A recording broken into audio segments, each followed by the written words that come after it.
hairy bikers are back on the road. Doing what we love most. Biking and cooking. Oh, look at that. And it's gonna be epic. This time we're heading the furthest north we've ever been. We're in the Arctic Circle. In search of exciting food and some of the most unexplored places in Europe. Oh, it's glorious. Our route will take us 2,500 miles round the Baltic Sea. Kicking off in Poland, then travelling through the trio of Baltic states to Russia. Russia! Then across to Finland and north to south through Sweden. To understand the food, we must expose ourselves to the elements. Experience life on the wild side. I'm a Viking. And test our mettle to the max. Hey, it's cool. Well, it's the Baltic, isn't it? I'm expecting vast forests, So, sparkling lakes, wow. and incredible biking roads. Look at that. There will be hearty home cooking as well as cutting-edge cuisine. That's spot on. And hopefully, a warm welcome. After all, these people are our northern neighbours. And it's time we got to know them better. Our lives are never going to be the same again after we taste this sausage. Cheers, mate.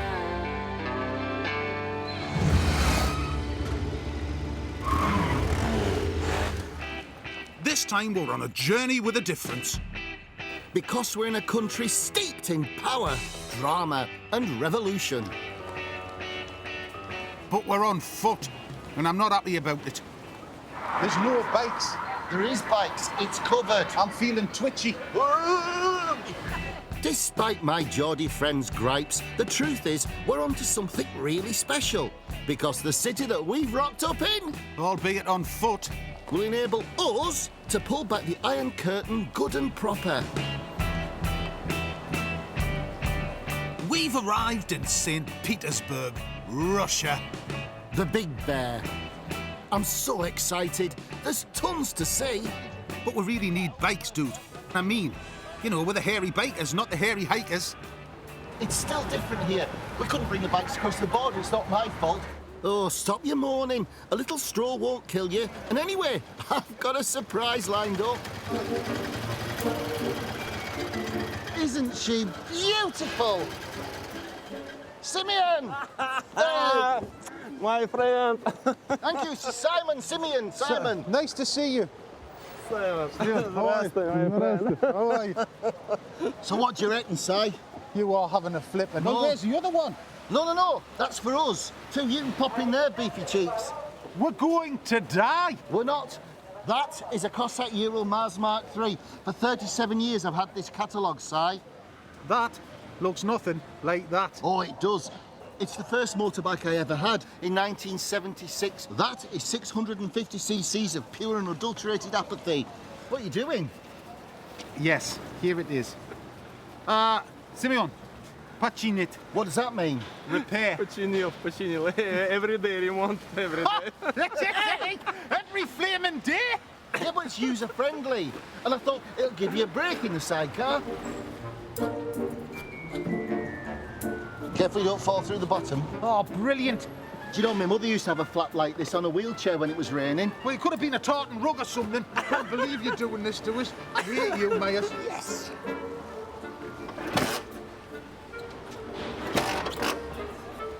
I've just got to say, this doesn't bode well. Has anybody got me rosary beads? So,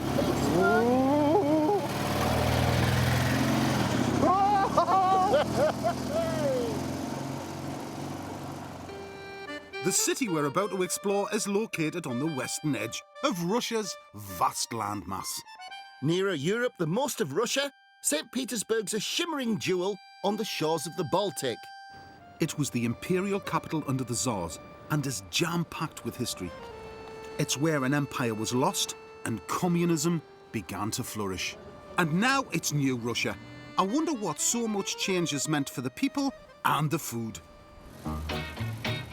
Well, that's the million-ruble question, Kingy. Careful. And to answer it, we're going to savour the extravagances of the Tsars. The only thing is, though, it makes you want more. Well, God wash over Russia. Cook up some chaos on the city's canals. We'll discover a nation's lost treasures. England now is one of the best places to look for those lost Fabergé eggs. That'll be it. I'll have the Yes, floorboards that'll up. be it. And as we explore this exotic city, we'll reveal the passions of a vast and complex country. Deep breathe. Wow. But for now, I just want to survive this corner. Now you lean that way, you'll find it'll be better for you. There we are. I'm Good leaning. lad, good lad. I tell you, these bikes haven't changed. Oh, I can see that. Do they stop at pedestrian crossings? Yeah, I'm not sure. Well, I know the brakes are not very good. Aren't they? Well, no, not really.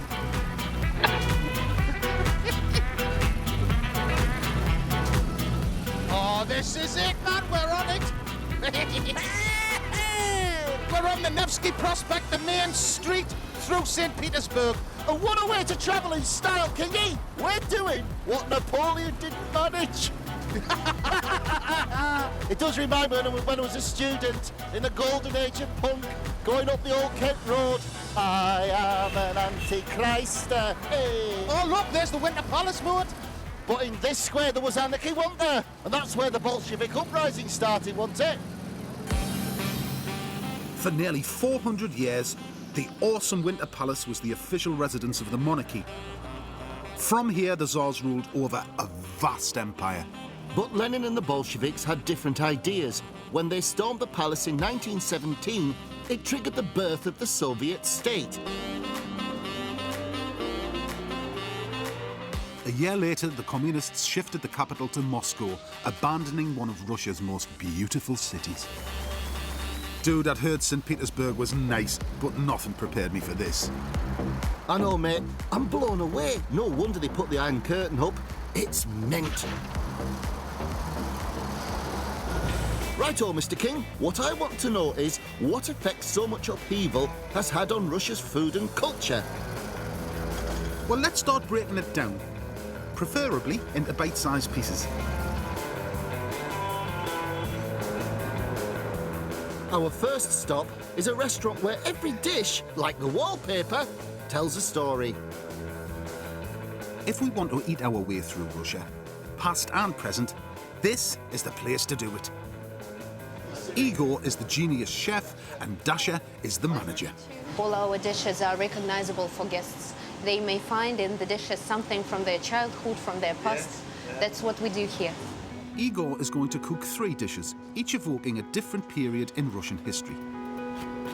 Starting with a favourite of the Tsars, stuffed quail. Stuffed poultry is a very typical dish for imperial times because it was a prerogative of aristocratic table. For the stuffing, blanched leeks, sautéed mushrooms and some spuds, which get special treatment. We are going to make the taste of the potatoes smoked, so it could be a really nature feeling of hunting and forest. Now that's clever. Igor is creating the flavours which evoke an imperial hunting party.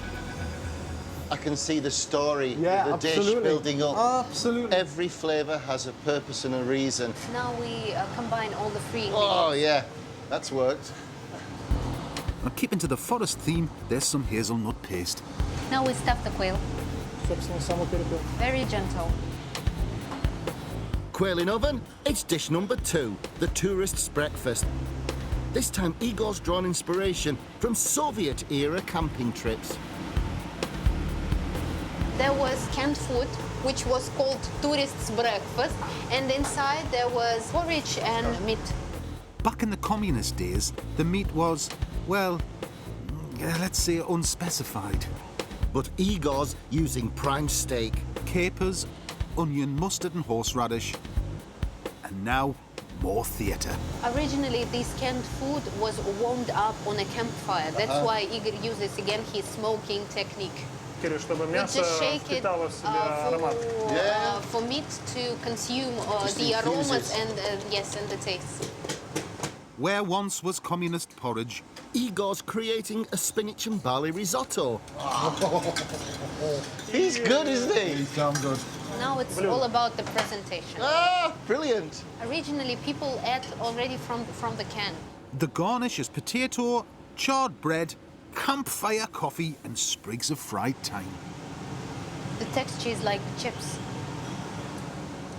Kingy, this is fascinating. Seeing communist-era food reinvented for modern tastes. Dish 3 is the farmer's burger, which shows Russia's most recent change when communism collapsed and Western influences came pouring in. When we go back to 1990, post-perestroika times, borders were opened and we got all these new flavors we never experienced before. The burgers. Yes, the burgers, bubblegum, Coca-Cola, and this was really something unusual. Igor's burger has ketchup made of carrots and some classic burgerish goodies given a Russian twist. Time to plate up our 3 tastes of Russia. The Tsar's favourite, straight from the hunt, quail stuffed with leeks, potatoes and mushrooms. Next, from frugal campfires to fine dining, the communist-inspired tourist breakfast. And representing New Russia, Igor's post-perestroika farmer's burger. Look at that. You can imagine the Tsars eating this in the hunting lodge. Well, mate, wait till you taste this. That's brilliant. It's a nod to that famous burger joint, but good grief, it is a million miles away. Should I? Absolutely.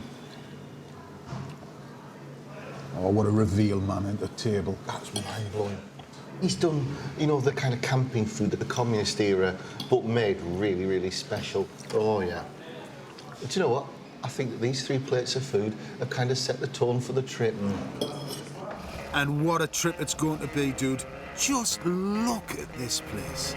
It's an incredible city, all down to one man.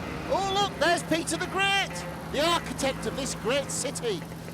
Pyotr Alexeyevich was the Tsar of Tsars. He dragged Russia out of its medieval rut, expanded its empire, and in 1703 decided to build Russia a magnificent Western-style port city. And so, St. Petersburg was born. Well, hats off to Peter the Great. The architecture, good grief, you can tell the Italians had a hand in this, didn't you? French architects were involved too, so it's sometimes called the Paris of the East. But, seeing all these canals, I prefer its other alias. It's the Venice of the North. Right, what's on the menu next, dude? Eggs, but no ordinary ones, the world's most expensive eggs. Well, they better be tasty then. I'm talking about Fabergé's famous eggs, the prized possessions of the Tsars. Fair enough. Well, let's go and feast our eyes and find out what they can tell us about the fall of an empire. Katerina Petchukova is our expert guide. That's not what I thought a Fabergé egg would look like. I suppose you were thinking of something more opulent yes. when you talk about Carl Fabergé, but in fact it was the first egg from the imperial series. It's the egg which started all this famous Fabergé story. Once Carl Fabergé had won the approval of the imperial court with his hen's egg in 1885, he was commissioned to create an egg every Easter. And, over time, they became more and more elaborate, each concealing an intricate surprise. Like the carriage inside the egg made to commemorate the coronation of Tsar Nicholas II in 1896, the last coronation of the Russian Empire. Do you know, I think that's one of the most beautiful things I've ever seen. Your eye is drawn to it, but then the depth of the man's art is quite remarkable. The opulence of them just takes your breath away. The egg Fabergé made the following year was designed to indulge Tsar Nicholas's wife. I mean, that is not my taste at all. I wouldn't have commissioned that. It's beautiful, but it's funny, isn't it? It doesn't draw my eye, it's odd. Oh, it does me, you know, I like a bit of ornamentation. It was made absolutely to the taste of Alexandra Fedorovna. It was her favorite I egg. think that's amazing, isn't it? Because that says something about her personality that we Absolutely. simply wouldn't have known if Absolutely. this hadn't been in existence. Of the 50 known imperial eggs, 43 have definitely survived, but 7 are unaccounted for, which means some of the most sought-after objects in the world are out there somewhere. Well, you know, as they say in the Antiques Roadshow in England, just for insurance purposes only, what would that egg be worth? For example, I would give you some idea of the estimate of the eggs which are on sale now. And the estimate of the egg was 20 million pounds. By the way, Fabergé was so popular in England, so England now is one of the best places to look for those lost Fabergé eggs. Yeah, I'll have the floorboards that'll up. be it. Can you imagine? In the early years of the 20th century, political unrest was rising in Russia. Such opulence had come to symbolise the excess of the Romanov dynasty. If you can't afford bread and somebody's spending all that money Yes. on such a decadent thing, Yes. that would make you want to rebel. Following the storming of the Winter Palace, Tsar Nicholas and his entire family were first imprisoned, then executed. As for the imperial eggs, they disappeared into the dark recesses of the Kremlin. Until Joseph Stalin had the bright idea of flogging them to make money for his new regime. Fabergé's masterpieces ended up all over the world. But in 2004, in an attempt to reclaim their priceless heritage, this collection of 9 were purchased and brought home to Russia.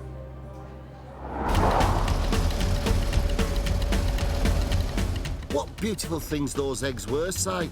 You know, it's a bit like at the restaurant. The Russians are reclaiming their turbulent past. Oh, and Dave, look what's ahead. That incredible building is the Church of Our Saviour on Spilled Blood, erected by the imperial family on the spot where an earlier Tsar was assassinated. The wheels of change have turned fast here, Kingy. But right now, I'm worried about our wheels.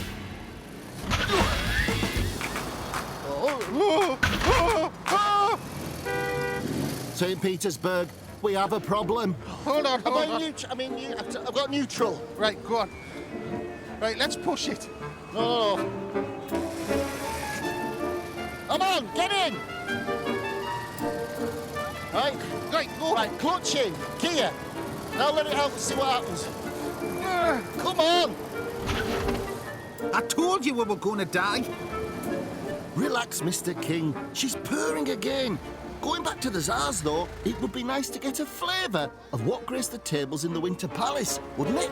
Now you're talking. A taste of what passed the lips of the Tsaritsas in the halcyon days of the Empire. Yeah, to get closer to the people of that era. Oh, aye. And of course, their favourite luxury was caviar. Look at that, perfect. And guess what? At the Grand Europe Hotel, they have a dedicated caviar expert and vodka sommelier. It's our one chance to taste the very best that Russia has to offer, Si. Well, it's rude not to, Mucker, isn't it, you know? The caviar room. Thank you. Good afternoon, gentlemen. Good afternoon. Please. Alex Dmitriev is our host. Since with the euro, we were there with the working man during communist times. But now I'm feeling a bit of the Romanov. Thank you. Thank you, Alex. Imperial Russia. Yes. And glasnost. You've got to put your finger out, dude. That's perfect. Alex has organised a range of classic caviars for us to try. Which one should we start with? In Russia, we always start from the best because you have a clear palate to feel the best flavor. That means the legendary Beluga caviar. It's some of the most expensive caviar in the world. It's nearly £6,000 a kilo. That's about 30 quid a teaspoon, dude. A rare privilege indeed. We believe that our own skin is the best spoon for the caviar because our own skin doesn't have any flavor for us. Like the Tsars of old, we're using a mother-of-pearl spoon to avoid imparting a metallic taste to the precious sturgeon eggs. And then pair it with the little sip of champagne because pairing of champagne and caviar also helped open the flavor. Just bursts with a perfume of great fish. The only thing is, though, it makes you want more. Caviar was originally the food of peasants who couldn't afford sturgeon meat. But once the aristocracy decided it was the perfect indulgence, prices rocketed. That's lovely, actually, isn't it? It is. Under communism, production was tightly controlled with exports limited, which meant there was plenty for the bosses and an occasional glut for the workers. The people who are nowadays around 40, 45 years old. They remember when they was child, they can eat a soup spoon with the black caviar. And on the holidays, when the parents bring some black caviar in the house, they said, oh no, black caviar again. No, I don't want it. God, it's odd to think, isn't it, in communist times that kids will be eating like we were eating beans on toast. As communism collapsed, overfishing led to plunging sturgeon stocks, and now eating caviar is once again affordable just for the lucky few. Well, I tell you what, Dave, we're the lucky few today, because here comes some top-notch vodka, which works as well as champagne, they say. Well, God wash over Russia. Dostrovia. Na zdrowie. Dostrovia. Oh no, Si. You know what happens when we drink champagne in the afternoon? Not to mention vodka. Oh, I can feel it now, taking over. Food resistance is futile. Go with it, go with it.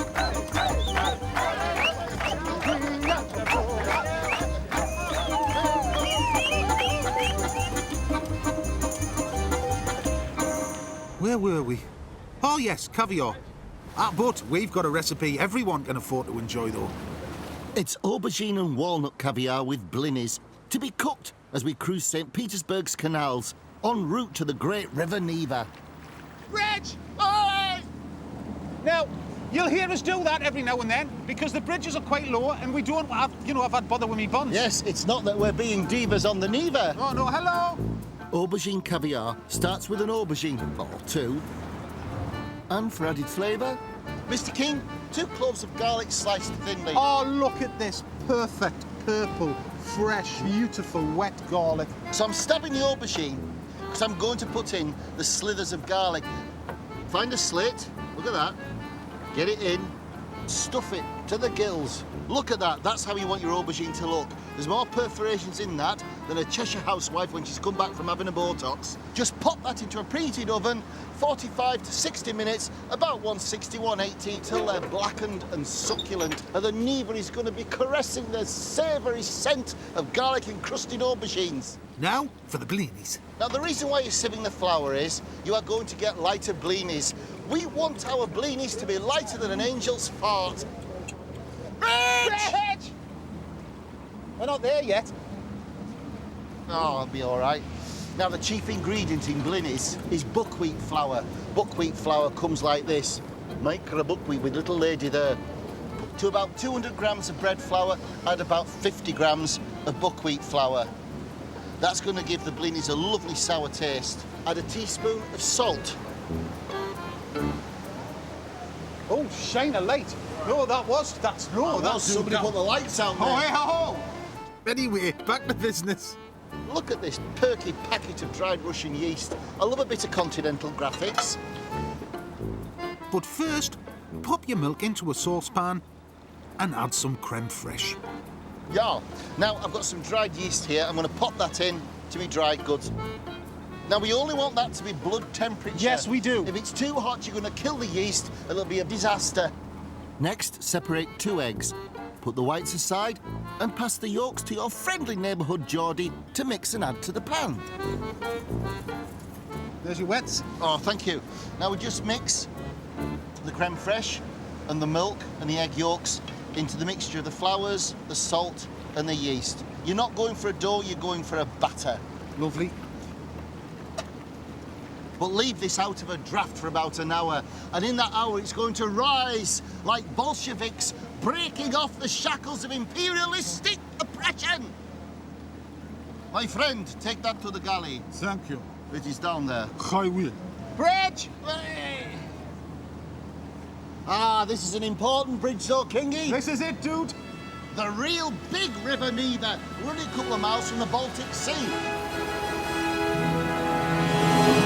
I smell aubergines and garlic, Mr. King. Oh, well, that might be because they're ready. While the aubergines are cooling, squeeze a lemon into a bowl. I will try, in this wind, to chop herbs, which could be quite entertaining. Oh, look at this. You have to chop quite quickly in the wind. It's like a Martian's dandruff, it's blooming everywhere. First in, chop parsley. If we had a garlic crusher, you can crush the garlic, but I'm just going to have to finally chop it. 2 cloves will do the trick. and more herbage in the form of mint. That's my garlic done, nice and fine. No tricky in this stiff breeze. 2 tablespoons of walnuts. Don't worry, the mint can be chunky. Add the mint to the lemon juice, the parsley and the garlic. And once it's in the bowl, of course, it's safe. After adding the nuts, it's time to unleash the garlicky aubergine. Look at the garlic, it's almost roasted to like a confit. Goes in. Well, it's seasoned to perfection. All we need now is a couple of tablespoons of olive oil. While I mix the egg whites, Maestro, reveal our blini mix, please. Look at that, perfect, that. Swollen up just like a gland. After folding the stiffened egg whites into the blini mix, a natural hiatus of approximately 1 hour will occur. And what'll happen in that hour is, with the egg whites added, it's going to get even fluffier. It is going to be like an Angora rabbit that's been put through a tumble dryer. Oof.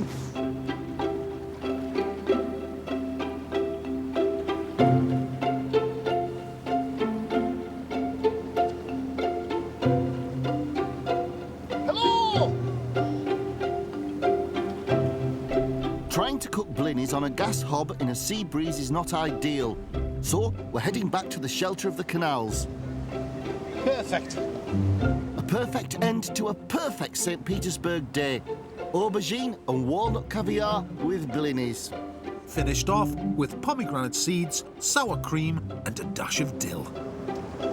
Oh, that's good. You know, Si, this proves that whether you're a prince or a pauper, you can still enjoy caviar. I'm neither, and it's brilliant.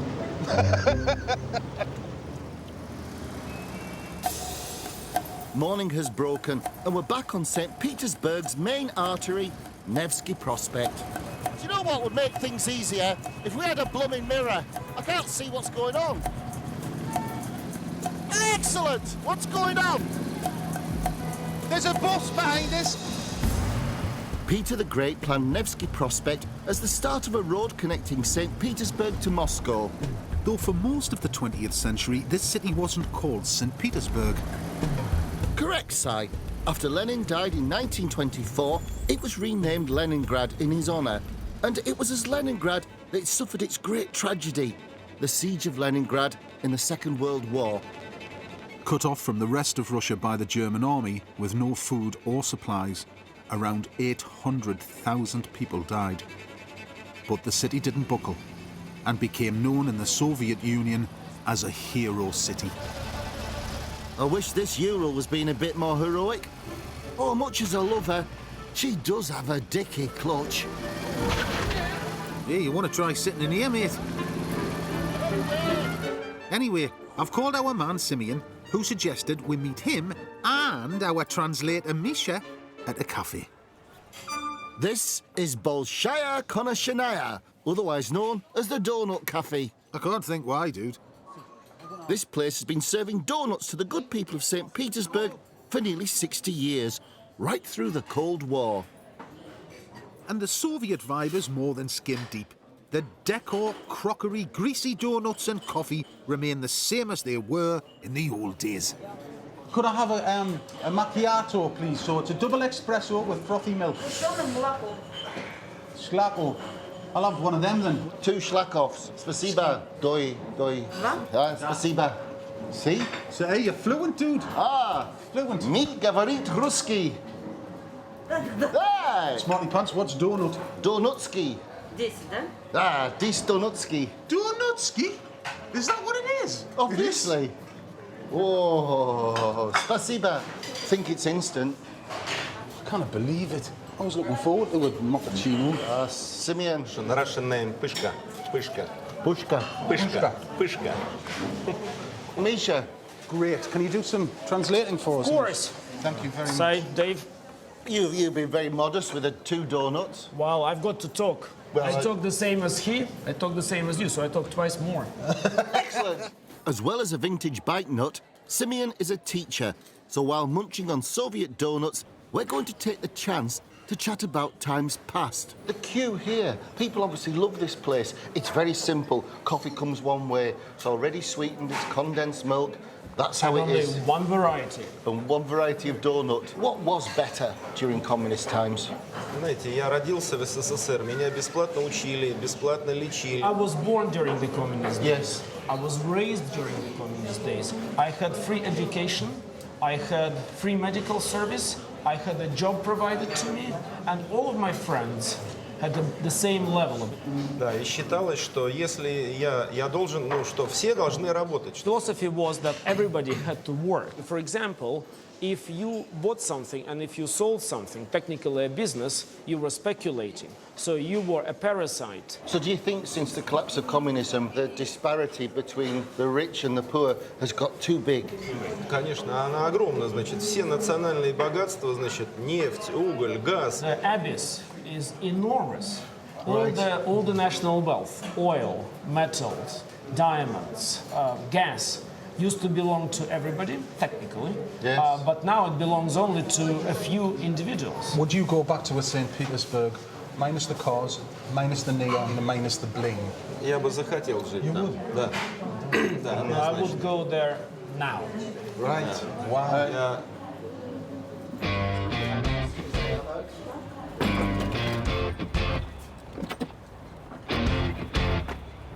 Well, Simeon isn't buying into the new Russia. I have to say that surprised me, but it's never straightforward, is it? Change always divides opinion, but one thing that's remained constant in Russia is the people's love of the arts, and St. Petersburg's been home to some of the greats. We've got Dostoevsky, we've got Tchaikovsky, we've got Pushkin. Oh, it's central to Russian identity, mate. But for me, it's the Russian ballet we've got to see. I mean, no visit to St. Petersburg would be complete. You've got us tickets to the ballet? Tickets are like gold dust. But what I have done is arrange for us to meet the boss of the Mikhailovsky Theatre, one of the oldest ballet and opera houses in Russia. Maybe he can, you know. Well, help us out. Who is he? He's massively rich. What Roman Abramovich is to oil, he is to fruit. He's an oligarch, dude. Blimey, Kingy, what have you got us into? Hi, how are you? Hello, I'm Dave. Marina. Pleased to meet you, Marina. Marina, hi. Very nice. I'm sorry. This is Dave. We're here to see Mr. Keckman. Yeah, we're waiting him. Oh, we. Would you like tea or coffee? Oh, I would love a coffee, thank you. Coffee? I'd love a cup of tea, please. Thank you. Tea, okay. He's late. I mean, we were on time. We're always on time. I know, but you know, We might be rubbish, but we're punctual. Yeah, it's true. Do you want to play the alphabet game? Yeah. Russia. Okay. Russian things. A. Apple. No, it's not very Russian. 90 minutes later, Just when I've nipped off to, you know. Mr. Keckman arrives. Да, Леночка, у меня BBC здесь находится, да, алло. По-моему, я их, по-моему, куда-то засунул. Позже созвонимся. Во сколько у меня вылет? 22:50. А до этого какой есть? 27. Ah, thank you. Thank you. Спасибо.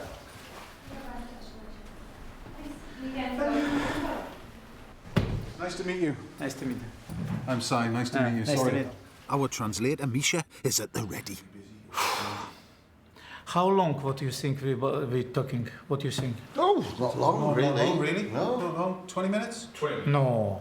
10 minutes. It's too short. It's too short. Okay. 1 hour, it's okay, right? Yeah, of course, yeah. An hour?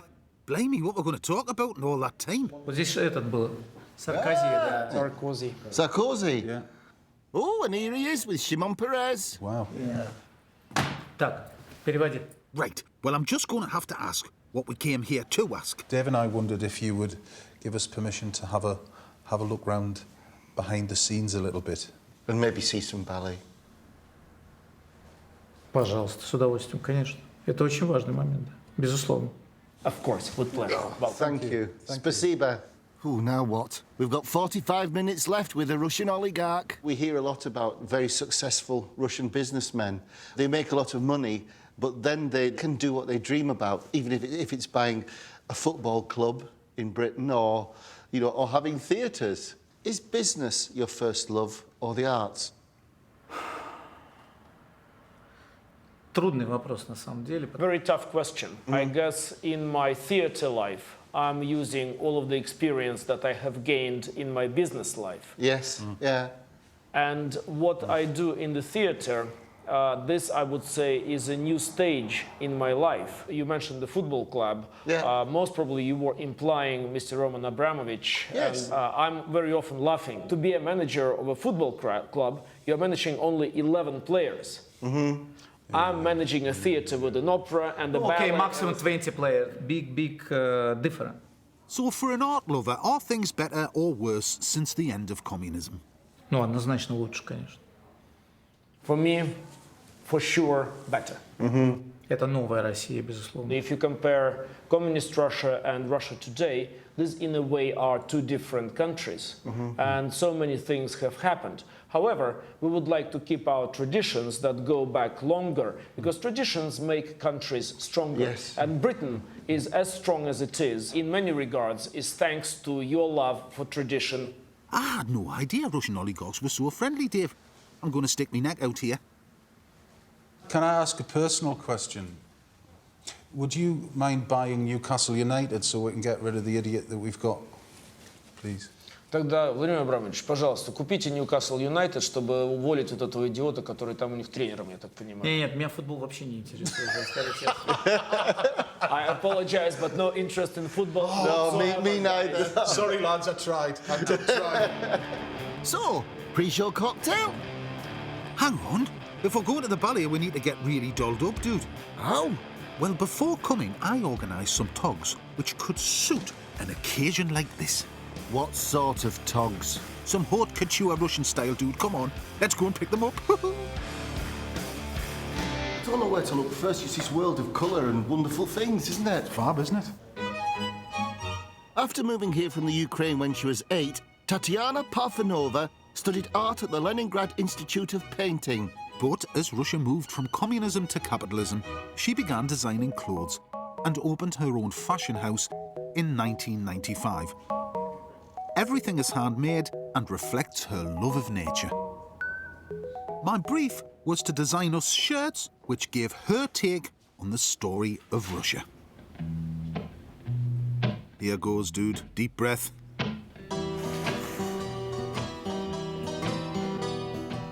Прекрасно. I think you look perfect. It suits you. This is Russian ballet, The Swan Lake by Tchaikovsky. Yes, and this is Это Иван Грозный. Ivan the Terrible. Imperial, dude, imperial. Imperial. And this one? А это царь русского авангарда Малевич. And this is the king of Russian avant-garde, Malevich. Malevich, see? Thank you, Tatiana. Thank you. Thank you. Thank you. Titania's shirts are magnificent, Si. This could be a whole new line for her. I know, but do we have to do this? Got the gear, Gingy. Got the gear.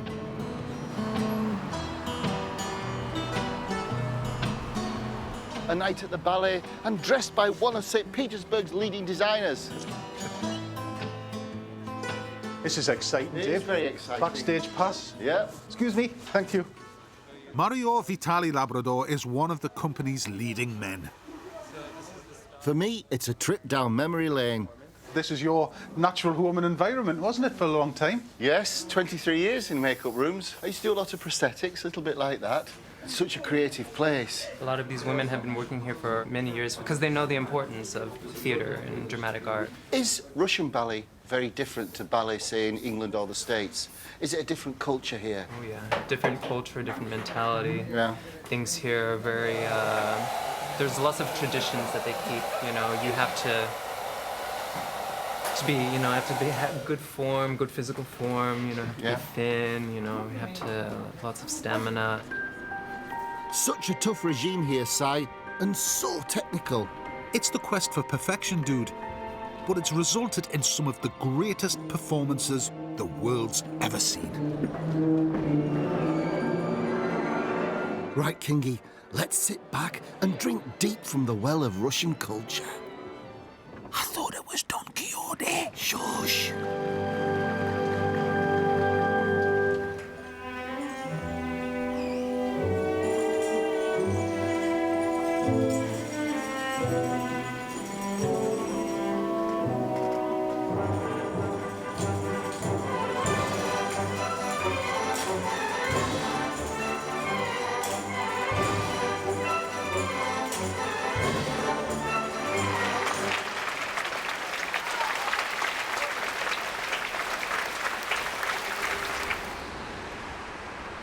Back in my hotel room, I've got a late-night project.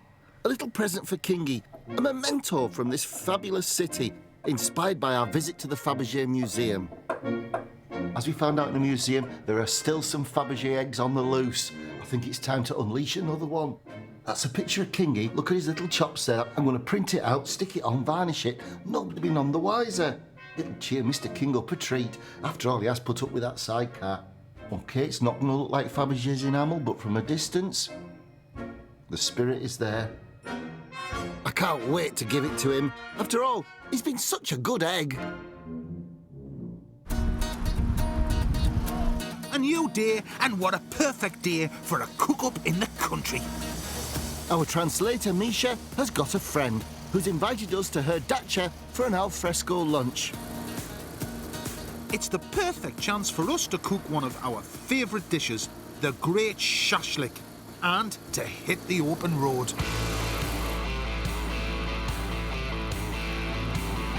Russians love nothing more than to leave the cares of the city behind. I can feel mine slipping away already. Can't you, Si? I can, mate. Shall we have a little celebration? Hey, you don't want a cup of tea, do you? Go on, spoil me. This is what you call luxury. I'm really getting quite fond of her, you know. I know, granted, I was a sceptic at the beginning, but now, I quite love her. We're heading for Misha's friend Tatiana's dacha.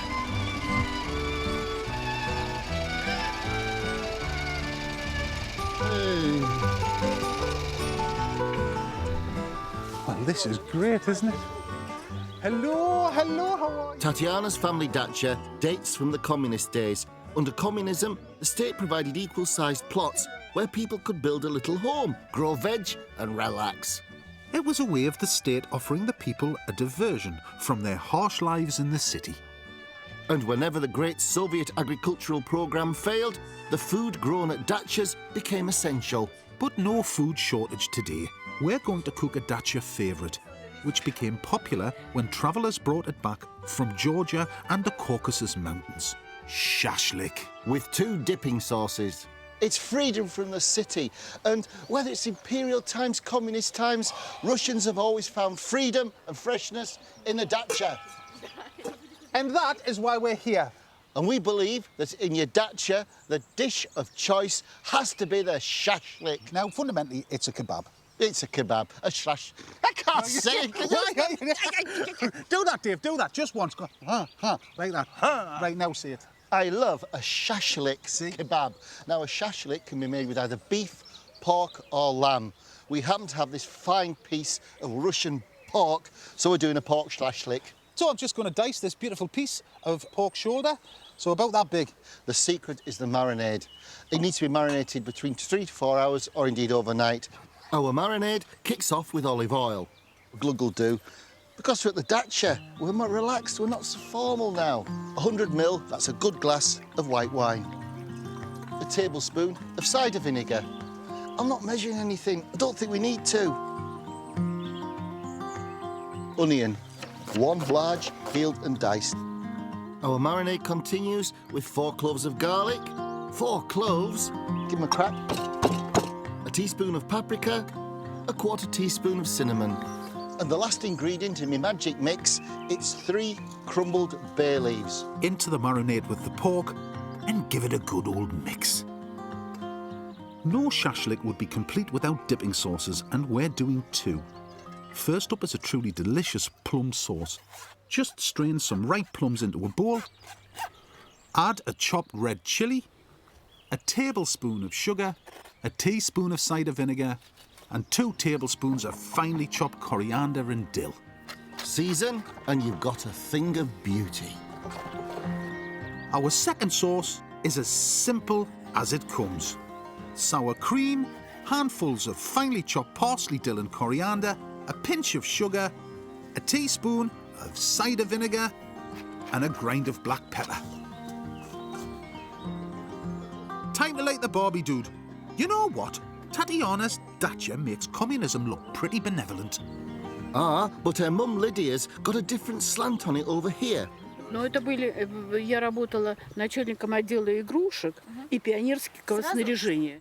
Apparently, back in the 70s, Lydia was a manager in a factory which made scarves for Russia's youth movement. When she suggested they reorganize production, it didn't go down well with the bosses. So what happened, the big boss was outraged, said that how can it be that this person who is just a mere head of the local department suggests something that was ordered from the higher-ups in Moscow, from the leaders of the party. This person may be kind of, you know, suspicious or dangerous. Subversive. Not loyal to the party. Yeah, not loyal to the party. That sounds so soul-destroying, you know, bad for your spirit. But is there anything that Lydia misses from the communist times? Ну, вот чего мне не хватает? Мне не хватает вот той общительности, которая у нас была в те времена. Well, I guess the most important thing that I'm missing is the sense of unity. Even though the life was pretty hard, yes. I got this feeling that I was very much supported. But when I look at the younger generations right now, here I'm very happy for them since they can actually control their life much better. They have a lot of opportunities and chances. Ridiculous to think of Lydia being subversive, but she's obviously not shy about coming forward. Well, let's hope our humble dacha offering will impress. Pork shashlik and 2 dipping sauces. How is it, ladies? Можно почаще. You can come more often. We can come again. Oh, brilliant. That's great. Well, you shouldn't have said that. There's a shed just down there that we're going to move into. That was ace, wasn't it, Si? I think I could get used to the dacha lifestyle. Me too, mate. But for us, it's back to the city.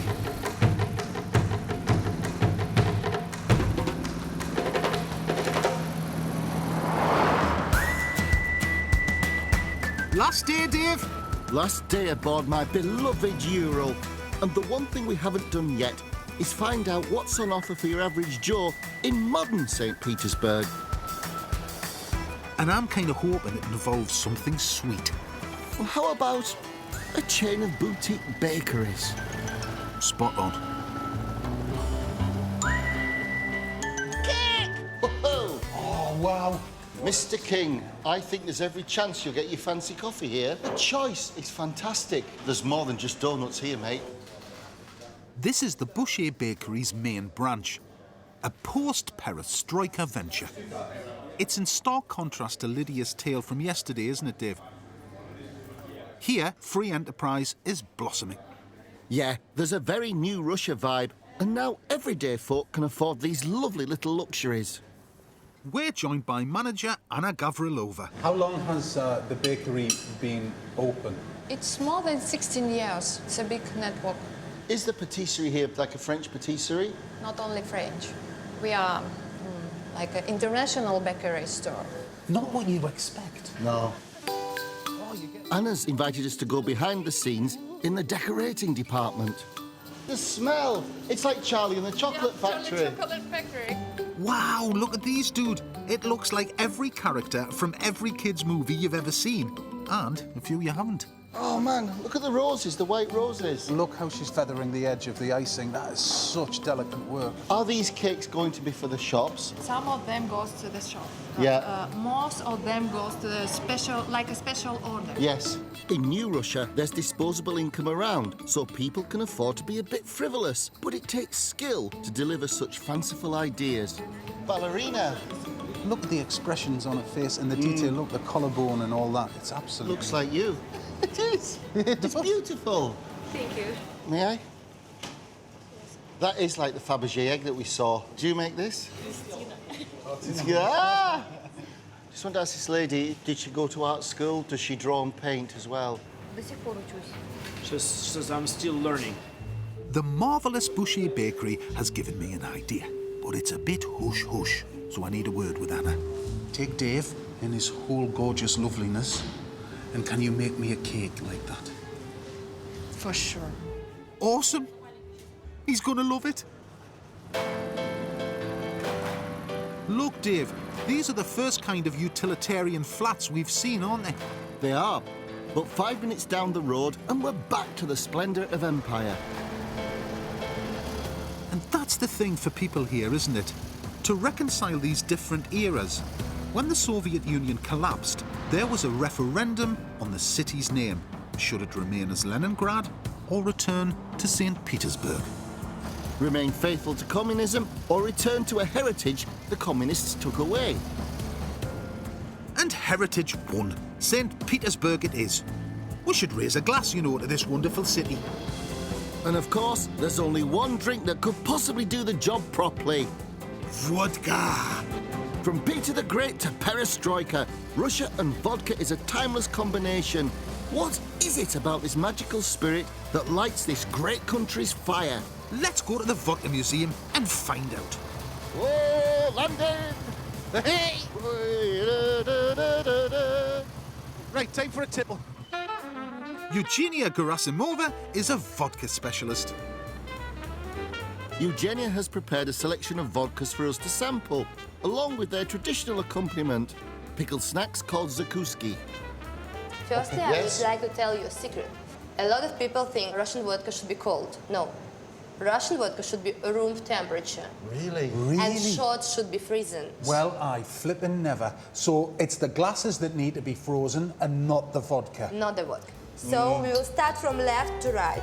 Number 1 is a modern brand, Russian standard. Deep breathe, one shot once, then smell cucumber, you know, to change the taste. So it's... Yeah, try to do it. Deep breathe. Traditional Russian toast. За здоровье, to your health. За здоровье. За здоровье. One shot at once. And then snack. How was it? Great. Yeah, my body likes that. Second one, it's historical vodka, special recipes of Catherine II. You know how they understood the quality during imperial time? When your shot should be empty, some drops inside, you should put on your hand. You should do it soft and hot, like half a minute maybe. Yes. Then you should smell your hands and you should smell fresh bread. Put some drops. Do it soft and hot, like a half a minute. That's mental. That is mad. You can smell fresh bread.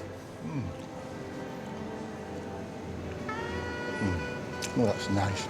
That's cute, yeah? Oh, yeah, the mustard. Spicy lard, it's certainly different to cheese and onion crisps. So number 3, it's a brand from Siberia. When the snow from the mountains started to be water, it started to be less metals. So this brand with the help of Siberian mineral pure water from the mountains.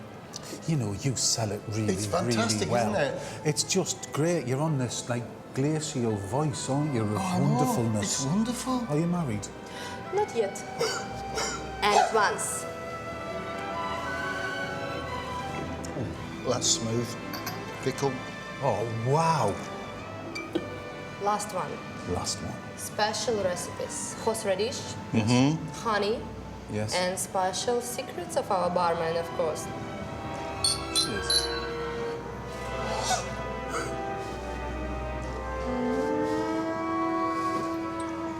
So you've been a wonderful teacher. Thank you. I've learnt an awful lot. Yeah, man, it's been fab. Pay attention. Should I get the next round in? Going shot for shot with a vodka Tsaritsa. I love this place. Hold that thought, Kingy, because it's time to bow out of this magical city and attempt to do it justice with one final dish. And given that we've seen a country keen to reclaim its heritage, let's honour them with a classic from Imperial Russia. We're at Palace Square to prepare the world-famous beef stroganoff. With chips? You can't have beef stroganoff without a prime fillet cut of Russian beef. Look at that. We are going to create a heavenly wonder. It's going to be marvellous. It's going to be mayhem. Honestly, this is one recipe you're going to do again and again. It's not something you had in the 1950s and forgot about. This is a dish with history. The magic starts with meat cut into strips, an onion and butter. there's a dreadful wind coming in off the Urals. So we built this barricade, the barricade against the Bolsheviks who are trying to stop us cooking stroganoff. But, like many people in this square, we will not retire undefeated till we have our way at a plate of stroganoff.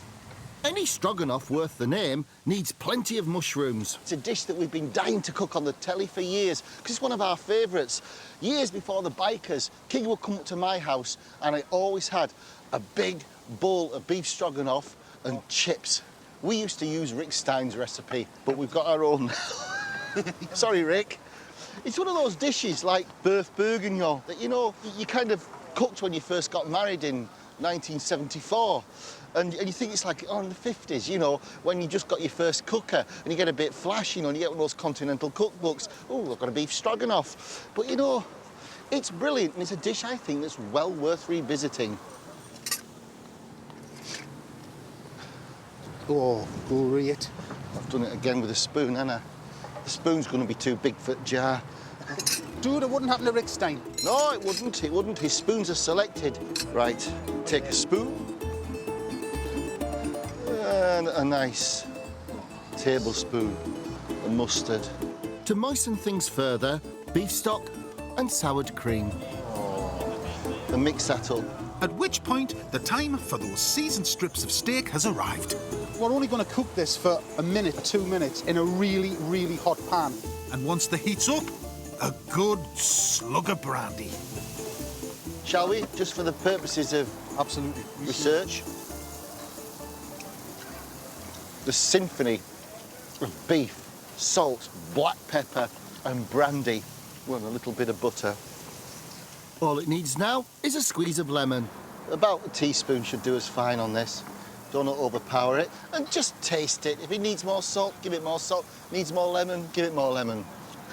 That is epic. May I? Yes, absolutely. It's perfect. Get in. So much flavour. The final flourish is chopped parsley. That is a really good beef stroganoff. Served with your carbohydrate of choice. For us, for old time's sake, bit of old times, chips. Get a load of that, mate. Looks as good here as it used to in Barrow. That beef just melts in your mouth. Oh, hey, man. Fantastic. Look at this. What a great place. I'm overcome. I am.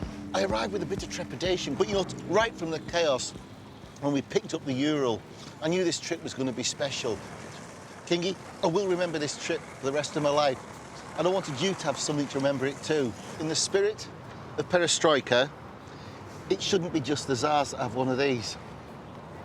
Dude, it's a Fabergé egg. Bloody Nora.